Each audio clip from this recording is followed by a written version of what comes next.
This unbearable brutality that Europe has not witnessed in many decades. Targeting and murdering civilians is a war crime. All the facts must be established, and all those responsible for these atrocities must be brought to justice. NATO allies are supporting investigations, including through the United Nations and the International Criminal Court. The Ukrainian armed forces are putting up fierce resistance, retaking territory from the Russian invaders and forcing Russia to change its war plans. But Moscow is not giving up its ambitions in Ukraine.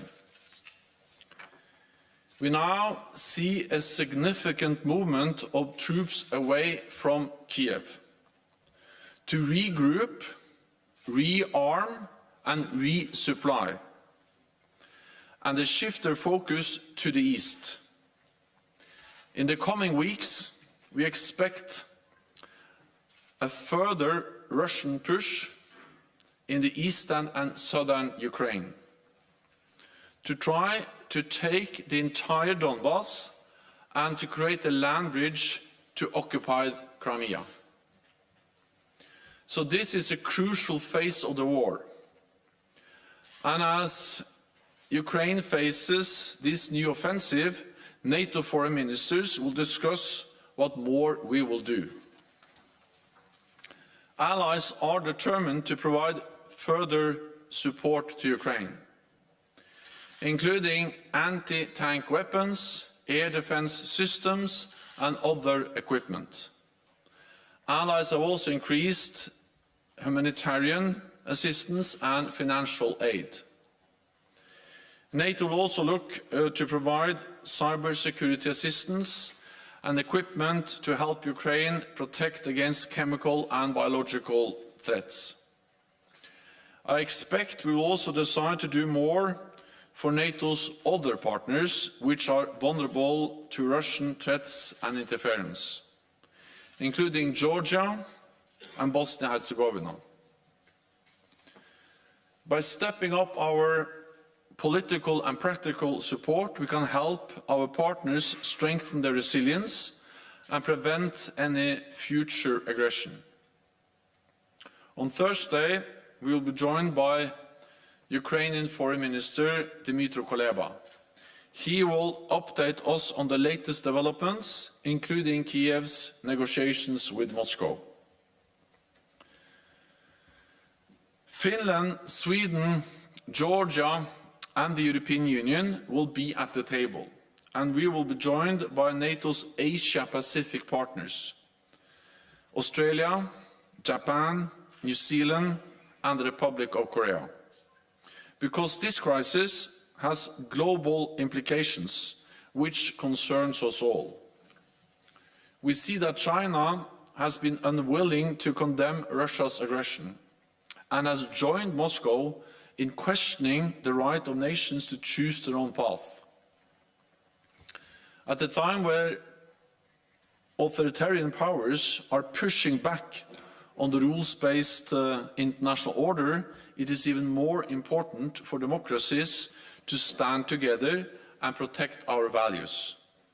So I expect we will agree to deepen NATO's cooperation with our Asia-Pacific partners, including in areas such as arms control, cyber, hybrid and technology. Working more closely together will make us all safer and more secure. Allies will also discuss our work to develop NATO's next strategic concept in time for the Madrid summit in June. It will guide the alliance as we adapt to a new security reality. It will address the implications of Russia's aggressive actions and our future relationship with Moscow. For the first time, it will also need to take account of China's growing influence and coercive policies on the global stage, which pose a systemic challenge to our security and to our democracies. Our next strategic concept must also consider climate change, terrorism, and emerging and disruptive technologies. At our summit last year, we agreed to establish a €1 billion NATO Innovation Fund and a Defence Innovation Accelerator for the North Atlantic Diana. This week, ministers will endorse the Charter of Diana, setting up how it will work. It will include a network of nearly 60 innovation sites in Europe and North America, enabling NATO to develop and test new capabilities for our defence. Altogether, the initial footprint will cover 20 NATO nations, representing a true transatlantic endeavour, and we expect it will continue to expand in the future. Diana will work with academia and the private sector, including startups and entrepreneurs, so that allies, regardless of their size or their location, can harness the best of new technology and keep our people safe. Our meeting this week is an important milestone as we continue to adapt our alliance for the future. And with that, I'm ready to take your questions. Okay, we'll start with the National News Agency of Ukraine. Gentleman in the second row. Dmitry Shkurko, National News Agency of Ukraine. Secretary General, by the mass killings and atrocities in the Ukrainian cities, Russian troops absolutely clearly demonstrated what does it mean, a Russian policy of denazification, so-called. But my question is not about the NATO stance about that. Is there any hope that NATO allies will at least understand that there is some kind of real Nazi regime arising in Russia? And the second part of the question is what NATO really can do to prevent the tragedy of a scale as we've seen during the Second World War. Thanks. What we now see is a brutality, is a scale and a scope of war that we haven't seen in Europe since the Second World War. And this is extremely serious. It's horrific, and of course it causes suffering for the Ukrainian people. But it's also dangerous for all of us. And we see the nature of President Putin's war, his lack of respect for the rule of law, for international rules, and also his lack of respect for basic human rights, including the right to life, for all those who are killed in this conflict. And this is the most serious security challenge we have faced since the Second World War, and it has triggered a very comprehensive and strong response from the whole NATO alliance. NATO allies provide support to Ukraine, and we have provided support to Ukraine for many years. NATO allies have trained tens of thousands of Ukrainian troops, many of whom are now on the front line fighting against the Russian invaders. NATO allies have equipped Ukrainian military for many years, and after the invasion, allies stepped up and provided even more support. We see the effect of this support every day on the battlefield, because it is first and foremost the bravery, the courage of the Ukrainian soldiers, but of course the help and the equipment they have received from NATO allies have enabled them to put up much more resistance, to fight back in a much more effective way than the Russians expected. They totally underestimated the strength of the Ukrainian armed forces, and NATO allies have made it clear they will further support Ukraine, not least in light of the atrocities we have seen in Bucha and other places in Ukraine. So allies are providing support. Allies will continue to provide support because it is absolutely unacceptable what we see President Putin is doing against a sovereign, independent and democratic nation in Europe. Okay, we had CNN, first row. Thank you very much. Nick Robertson from CNN.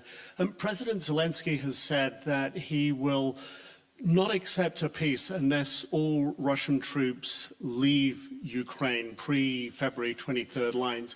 Can NATO accept a peace that leaves Russian troops in Ukraine beyond their February 23rd positions? NATO's task is to provide support to Ukraine, and we do so with modern military equipment, financial military support, and also humanitarian support. Then it is for the Ukrainian government and for President Zelensky and the people of Ukraine to decide what kind of peace arrangements they can accept. We know that there is a very close link between what they can achieve at the negotiating table and their strength on the battlefield. So the stronger we are able to make them on the battlefield, the more support, the more strength we can provide to the Ukrainian armed forces, the better results they can achieve at the negotiating table. So it's not for me to give advice, but it's for me and NATO allies to provide them support, and then at the end of the day for the Ukrainian authorities, for the Ukrainian president and for the Ukrainian people to decide what kind of agreements they can accept. We will never recognize illegally occupied territories. So NATO allies have not recognized illegally annexed Crimea, and we will never recognize the illegally occupied territories. Okay. Al Jazeera. Hi, I'm Step Faster from Al Jazeera English. What we've seen in Bucha is basically we can't conclude anything else than that despite the fact that NATO has been supporting Ukraine, Ukraine has insisted from the beginning it wasn't enough. We can only conclude that the world and NATO has been watching while these atrocities have been happening in Bucha. Can we now conclude that NATO is ending up at the wrong side of history? That's my first question. And the second one is, you say we are increasing our efforts in Ukraine. How are you gonna prevent that another Bucha will happen in the future, in the next coming weeks, when the offensive is gonna increase? Thank you. This is President Putin's war. He is responsible. He has made this war by his own choice. And he is responsible for the atrocities, for the casualties, for the whole effects of the war, which we are seeing every day taking place on the ground in Ukraine. Then our responsibility is to support Ukrainians. And we have done that for many years. The training and the equipment NATO allies have provided since 2014 has helped them. So they are in a total different position now than Ukraine was back in 2014 when Russia invaded for the first time. The Ukrainian armed forces are bigger, better equipped, better trained, better led today than in 2014, not least because of support that NATO allies have provided for more than 8 years.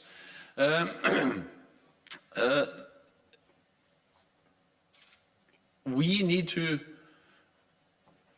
continue to put unprecedented pressure on President Putin. And that's the reason why we are on the right side of history, because we are standing up for our values. We are imposing unprecedented economic costs on Russia, and we have stepped up and have made it clear and expect allies when they meet here tomorrow and the day of tomorrow to make clear that they will continue to further support Ukraine with more advanced equipment and military support. But NATO has also another responsibility, and that is to prevent this conflict from escalating beyond Ukraine, because the suffering we see in Ukraine is horrific. But if this turns into be a full-fledged war between a nuclear power, Russia, and NATO, then we will see even more suffering, even more death, even more destruction. And that's the reason why NATO has to make some hard and difficult decisions to provide support, but to do that in a way that doesn't escalate this conflict into a war that will really be a full-fledged war between NATO and Russia, a nuclear power. And that's a reality we all have to face. NPR, Deutsche Welle. Could you tell me what NATO's assessment is realistically of Russia's capacity to actually launch a chemical or biological or radiological attack? Because you keep warning them against it, and I understand some of this is classified, but there are also experts who say that Russia doesn't have this capacity and that it's fear-mongering to keep talking about the fact that they may launch an attack. So does the alliance believe that Russia really could do this in a way that would affect NATO countries? Thanks. I will be careful speculating, but what I would like to say is that it's actually Russia who started to speak about these types of weapons, because they have accused us, Ukraine, the United States, NATO allies, for preparing the use of biological and chemical weapons. And this is absolutely false. It's not, has nothing to do with truth whatsoever. And then it has been necessary for us to push back and say that no, NATO and NATO allies are in no way supporting Ukraine in any way for any use of chemical weapons.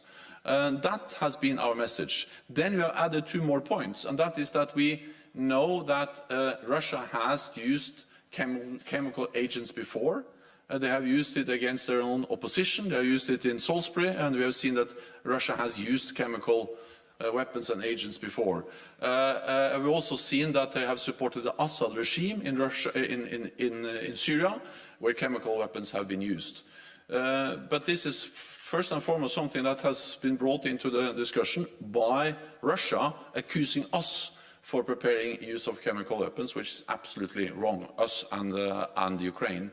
And second, the same thing goes for nuclear weapons, where we have seen the very dangerous nuclear rhetoric from Russia, threatening the use of nuclear weapons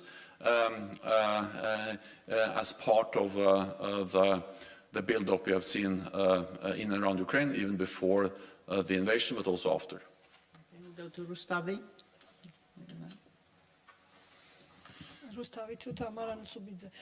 In joint statement from the last summit, NATO mentioned we are providing tailored support to partners affected by Russia's threats and interference, and will step up our assistance to help them, etc. In April, foreign ministers will consider concrete proposals for enhance our support to these partners. So, what Georgia could expect from this important meeting tomorrow and the day after tomorrow, and also Georgia will present, so new Minister of Foreign Affairs will present Georgia on this meeting. I look forward to meet the new Georgian Foreign Minister, and we always look forward to meet with our highly valued partner Georgia in different NATO meetings tomorrow and in the Foreign Ministerial meeting, actually the day after on Thursday. And Georgia is a partner which is important for NATO, and I expect that the foreign ministers they will look into how we can further step up our support to Georgia, and for Georgia this could include increase in our support through the substantial NATO-Georgia package, including the areas of situational awareness, secure communications, resilience and cyber. We can also support Georgia in developing its own cyber capabilities and provide additional personnel to the NATO liaison office in Georgia. So there are concrete steps that can be taken when ministers meet on Thursday. Okay, we'll do Politico, lady over there. Yeah. Thank you very much, Lee Bayer from Politico. I was wondering if you could perhaps describe in a bit more detail and concretely what are the different options on the table that the ministers will be discussing for further helping Ukraine. Thank you. The allies will discuss how we can further support Ukraine. This is partly about financial support, partly about humanitarian support, but also, of course, partly about military support, both non-lethal and lethal military support, which allies have provided for several years. I'm a bit careful going into the specific systems, because I think that for operational reasons it's better that allies actually provide support than that we announce every specific weapon system allies are transferring over to Ukraine.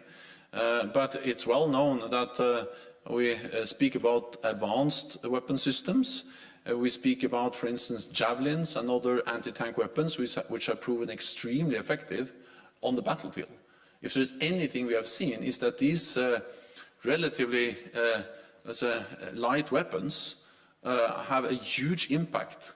And when we see all the pictures from the destroyed Russian armor, this is first and foremost a result of these weapons. And of course the courage of the soldiers who are carrying them. But I think we have proven the effectiveness of anti-tank weapons delivered by NATO allies. The Ukrainians have also been able to shoot down advanced Russian planes, but also helicopters and other drones, again because of advanced air defense systems delivered by NATO allies. And we are looking into other systems, and allies are constantly stepping up and providing more support.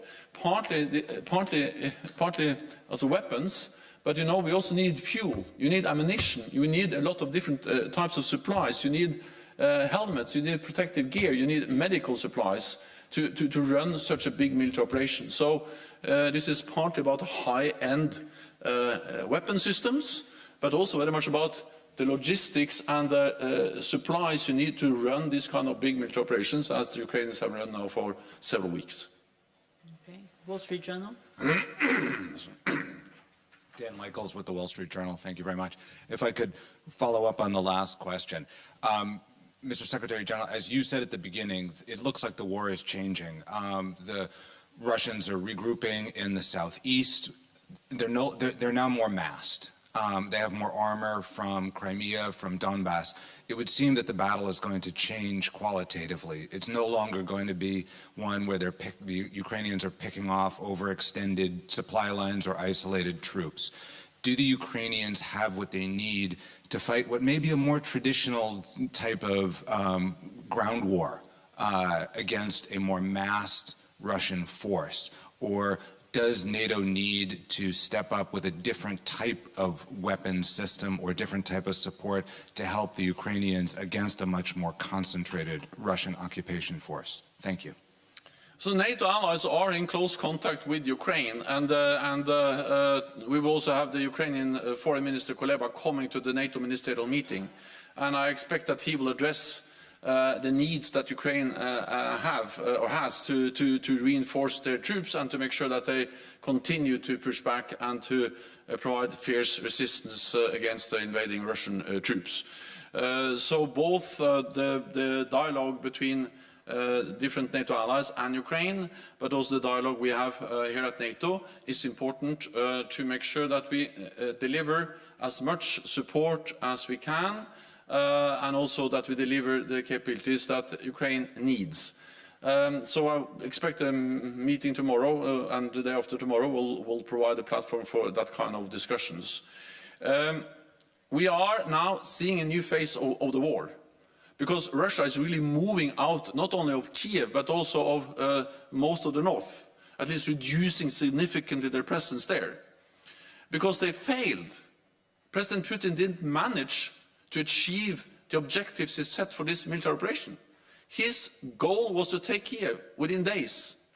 Now he has been there for so many weeks and still he has not been able to take Kiev and many other cities in the north. So he's now moving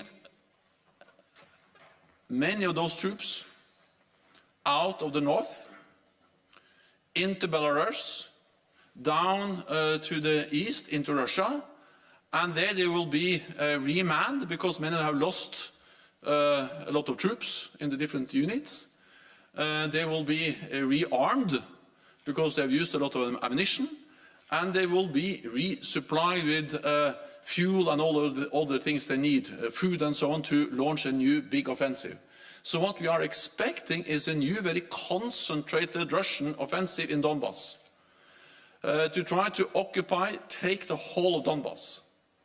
That's also the same area where Ukraine has most of their armed forces.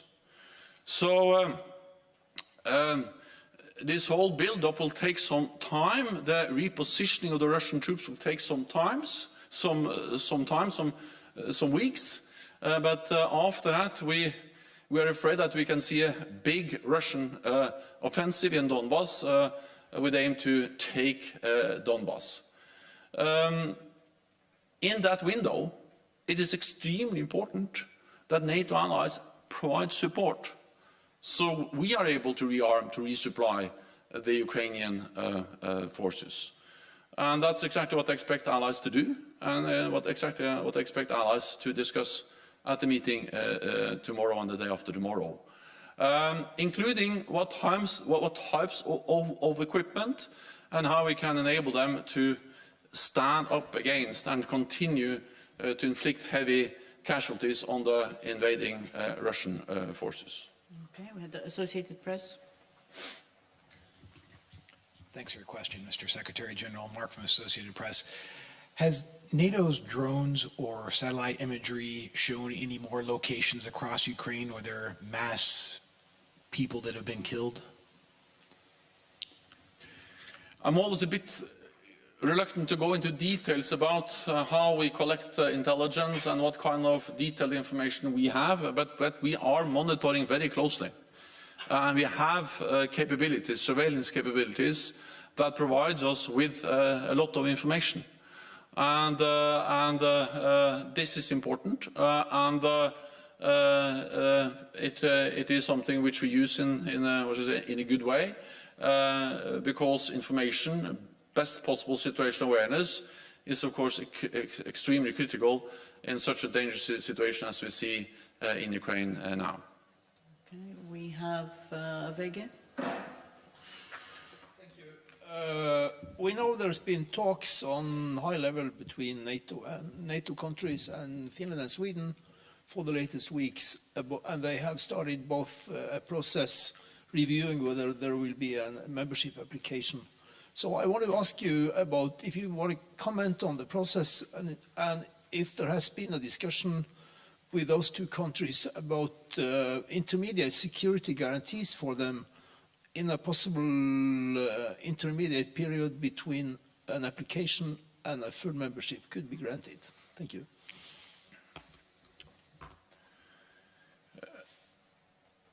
It is for Finland and Sweden to decide whether they want to join NATO, and NATO will respect the decision they take regardless of whether they decide to try to join or not to join, because we respect decisions by sovereign and independent nations. I have had close contact with the political leadership both in Sweden and Finland over the last months and also over the last weeks. And I have conveyed the message that it's for them to decide, of course. But if they apply, I expect that 30 allies will welcome them, and that we will find ways to also address the concerns they may have about this interim period between they have applied and until the last ratification has taken place. NATO is the strongest alliance in history, and by standing together we provide security for all allies, and we protect values we have in common with Finland and Sweden: democracy, the rule of law, and we live in a more dangerous world, so it's even more important that we stand together. Finland and Sweden are close partners. We have worked with them, trained with them for many, many years, and we have also now, since the invasion, actually activated some mechanisms. We have to integrate them, Finland and Sweden, even more into our deliberations and into meetings and activities in NATO. But of course, Finland and Sweden are not full members, so they are close partners. We work closely together, but our collective defense guarantees, they apply for members and only for members. Frankfurt Allgemeine. Secretary General, the foreign ministers will also discuss the new strategic concept, and you are entering the drafting phase now. Before the war, you have always described relations between NATO and Russia with the 3 Ds, deterrence and defense, plus dialogue. In the new strategic concept, do you see any room for dialogue at all, given what has happened in the meantime? And what kind of outlook are you suggesting to allies to contemplate in this drafting process? Thanks a lot. Our relationship with Russia has fundamentally changed, and Russia has walked away from the NATO-Russia Founding Act, the agreement we made to facilitate dialogue between Russia and NATO back in the 1990s. So this doesn't work in the way we've actually tried to achieve, or the partnership, the cooperation, the dialogue we have worked for many years with Russia. That doesn't exist anymore. So our relationship with Russia has fundamentally changed. At the same time, we will need to continue to engage with Russia, because Russia is our neighbor. And we need to also manage a difficult relationship, including issues like risk reduction, transparency, deconfliction, and also issues related to arms control. But meaningful dialogue, as we strived for before, is not an option for Russia, which is so blatantly violating international law, which is using military force against an independent sovereign nation as Ukraine, and which is responsible for atrocities, for the suffering we see taking place in Ukraine every day. NTV. Secretary General, Sonamut from NTV Turkey. I have a follow-up on the strategic concept question. The strategic concept has been drafted before the war started in Ukraine, and you said that at the beginning of the war that there is a new reality. Do you think that there is enough time, 11 weeks by the summit in June, to update again a strategic concept? Do you envisage to update also NATO 2030 so that the institution itself, NATO, IS, IMS, could face also the new challenges? And do you, for example, foresee to increase the permanent available troops to SACEUR from 40,000, which is the level today, to 60, 90,000, or at least for the new reality? Thank you.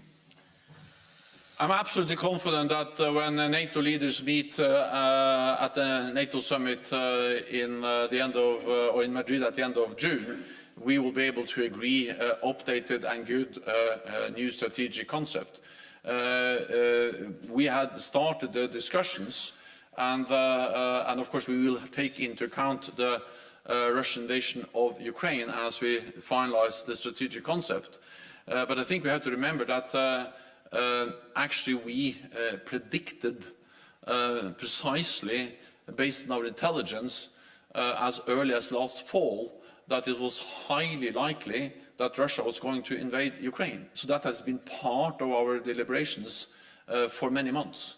Of course, there is a difference between having intelligence predicting that invasion will take place and actually see it takes place, as we saw on the 24th of February, but it was not a big surprise.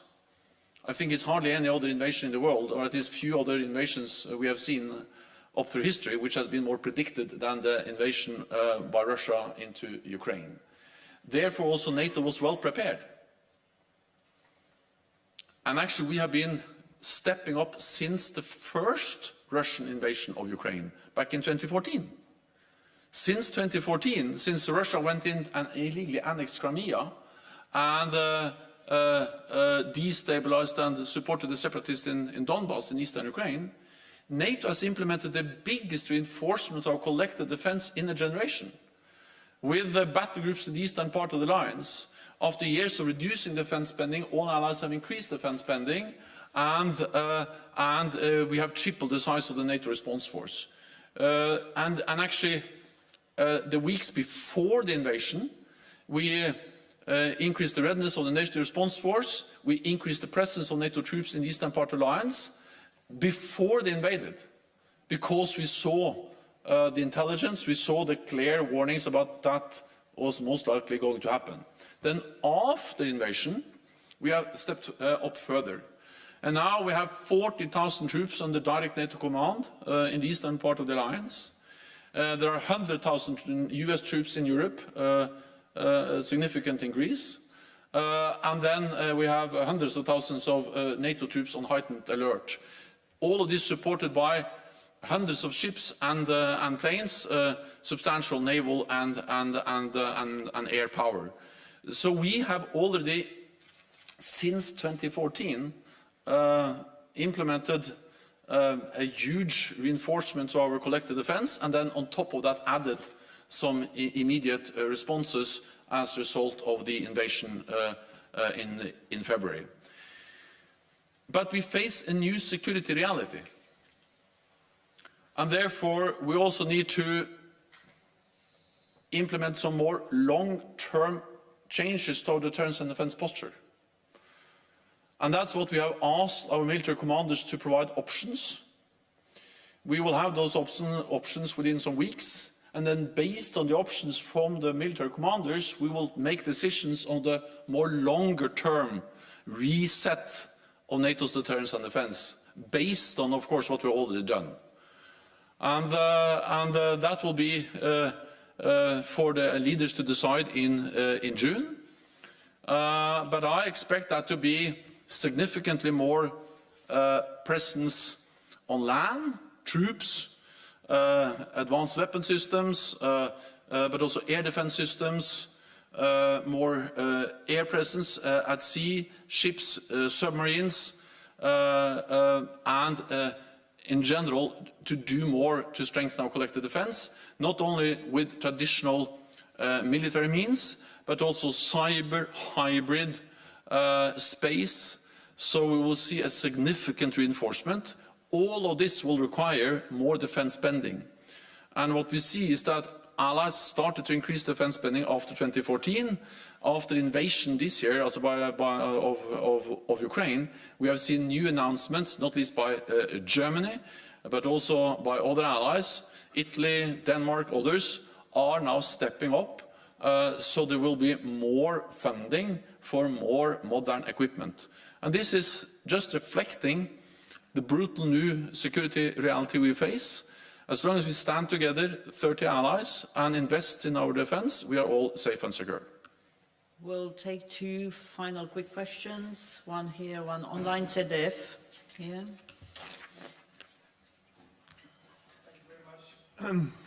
Mr. Stoltenberg, Florian Neuhan from ZDF German Television. First question, Russia is still claiming that the images of Bucha have been doctored. What do you make of these claims, and how certain are you that these war crimes have really been committed by Russians? And a second question, if I may. On Sunday, Ukrainian President Zelensky said it was an historic error of the West, of NATO, not to offer membership to Ukraine. What is your assessment? Was it wrong not to offer a membership to Ukraine at that time? We have seen the atrocities in Bucha and other places in Ukraine. These atrocities have taken place during a period in which Russia controlled these areas. So they are responsible. Second, we have information from many different sources. And also from open sources, from media, from commercial satellites, and all are telling the same story. That there have been brutal atrocities committed many different places in Ukraine, and that these have taken place in a period where Russia controlled these territories. I'm afraid that we will see more. That we will see more examples of the killing of civilians, more examples of atrocities, and more examples of targeting killing of civilians, which actually are war crimes. Because I think we haven't seen everything that has taken place, because Russia still controls most of these territories. But when and if they withdraw their troops and Ukrainian troops take over, I'm afraid they will see more mass graves, more atrocities, and more examples of war crimes. So therefore, it just highlights the importance of a thorough investigation. NATO allies are providing support to the UN, to the International Criminal Court, to collect evidence, to preserve evidence, to collect relevant information, and to enable them to conduct thorough investigations and to have a legal process to make sure that all those responsible for these atrocities are held accountable. All facts must be established, and we need legal processes. NATO membership is something which is decided by 30 allies.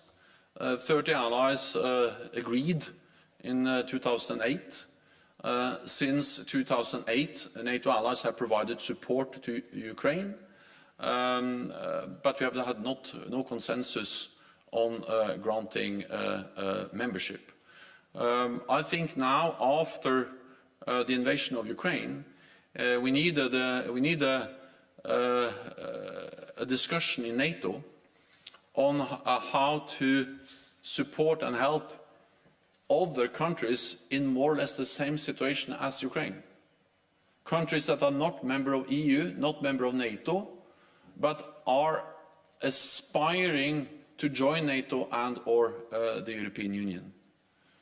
And I think one lesson learned from Ukraine is that it's better to provide support sooner than later.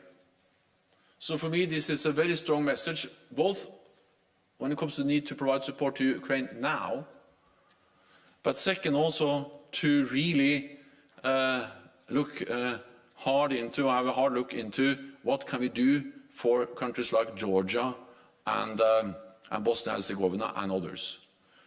Yeah. And the final question online will go to Naomi O'Leary from the Irish Times. Thank you very much for taking my question, Secretary General. Given that we have public declarations from the Russian regime, from Mr. Putin himself, and also from state media, that the intention is to kill quite a broadly defined group of the Ukrainian population, and we now have evidence of the killings of civilians in areas under Russian control. Does this change anything about what NATO was willing to do to push Russian forces, or to help the push of Russian forces out of the areas of Ukraine that are still under Russian control, given the likelihood of further atrocities that you mentioned? Thank you. We will discuss at the NATO foreign ministerial meeting today and tomorrow and the day after tomorrow what more we can do. And I expect to be the discussion about how to provide further military support, what kind of systems, how can we enable the Ukrainians to stand up against invading Russian forces. And the support we have already provided has an obvious impact. We see that they are able to actually take out a lot of, for instance, Russian armor. And they have been able to actually defeat them in several places and force them to totally change the Russian war plan. They're moving out of Kiev, the north, to regroup and to move into the east. So yes, I think we will consider what more we can do. But at the same time, allies agree that we should not send NATO troops into Ukraine. And we should not send NATO planes into Ukrainian airspace. And that's because we also have the responsibility to prevent a war between Russia and NATO. That will cause more death, more destruction, and be even more dangerous. So yes, we will discuss how we can further support, what more we can do to support Ukraine, including what kind of additional costs we can put on Russia. I welcome that allies are discussing more sanctions, but I don't expect any ally to be in favor of sending NATO troops into Ukraine. Thank you very much. This concludes this press conference. Thank you. Thank you.